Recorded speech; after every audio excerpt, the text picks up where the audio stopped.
There we go.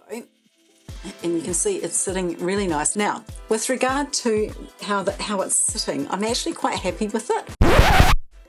I'm not embarrassed to admit when I was wrong. And a few weeks ago, I made this memory wire necklace and I said I didn't need a clasp, and I was wrong.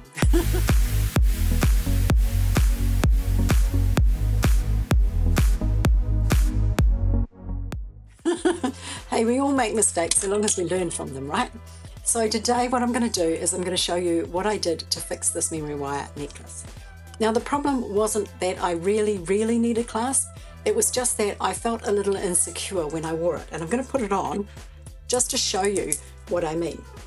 So it sits quite nicely here, but you can see that it falls forward, and what I felt was that when I was wearing it and I bent down, it would fall forward a little bit. So what I'm going to do today is I'm going to show you how I can fix it. So not a big tutorial today, just a little one, just to show you how I correct my mistake. Now, if you haven't seen the memory wire necklace tutorial, why don't you go back and watch that first and then come back and watch this one, or you could watch it the other way around, it doesn't really matter. So let's get started and talk about what I did to fix this problem.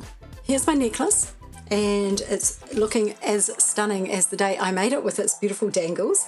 But what I found is, as I said, it falls forward when I'm wearing it, and I actually think it was a little long, and that could have been part of the problem.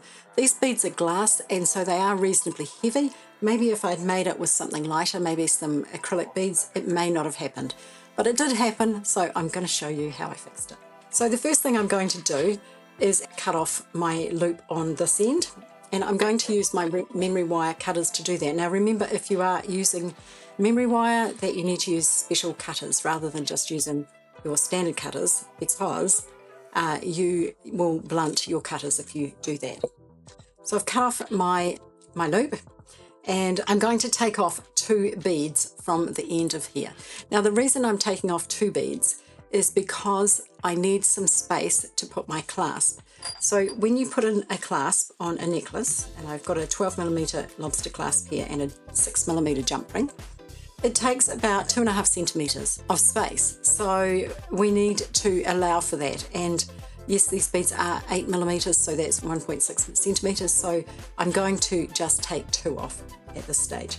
And I'm going to take my round nose pliers and I'm going to make a loop in the end. Just putting it in the jaws of the pliers there, making sure it's not sticking up, and giving it a twist until the loop is nice and round and closed.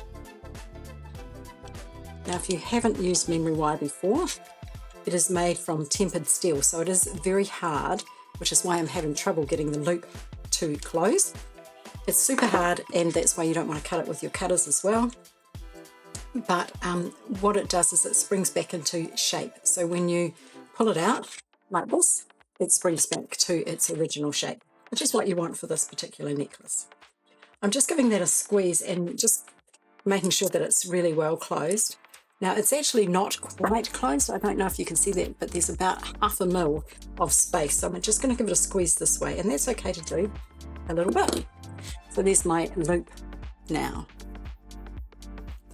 All right, so on this side, I'm going to put on my jump ring, and I'm going to take 2 pairs of chain nose pliers, and I'm going to open my jump ring. So just holding the jump ring on either side. If you haven't used jump rings before, I can leave you a link in the description box to a video I did on how to use jump rings. So just opening the jump ring and popping it on that loop. And now I'm going to close my jump ring again.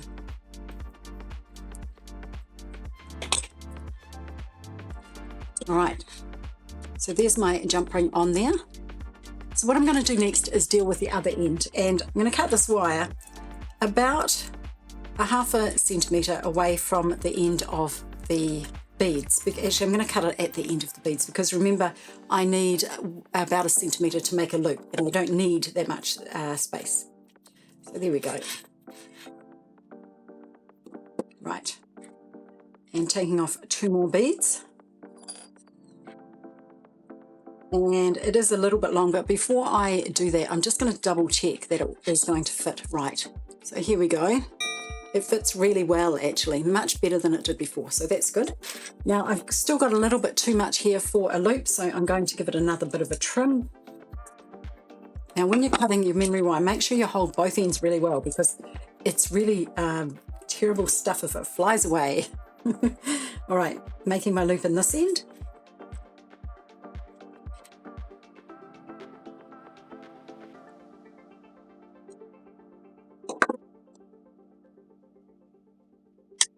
Now it's really well closed, it's just sitting up a little bit, so I'm just going to actually pull it back just a fraction and close it.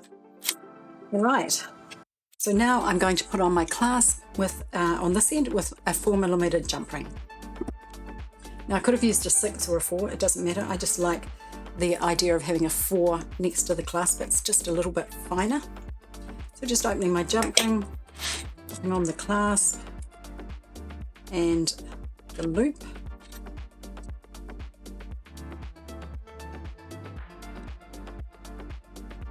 And I'm just going to close it up.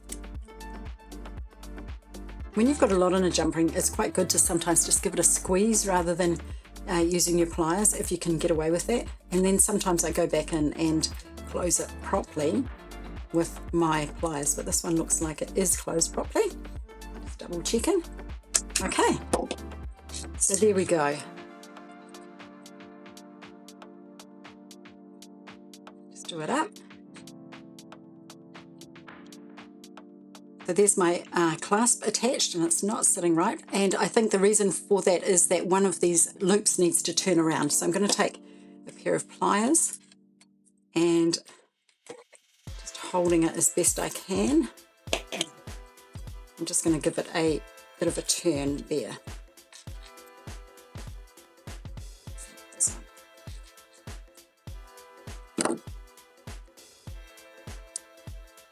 So there's my necklace with the clasp, and let's try it on and see if it works better than it did before.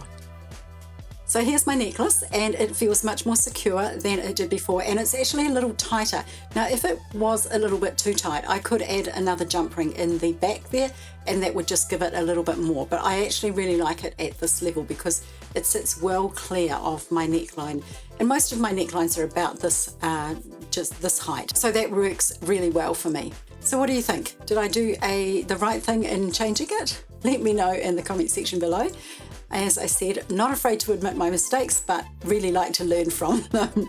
And I'm hoping that you can learn from them too. Thank you so much for watching today. And if you enjoyed the video, you know what to do. Subscribe, like the video, and ring the little bell so that you'll be notified every time I upload a new video, which is once a week. And also check us out on Facebook and Instagram.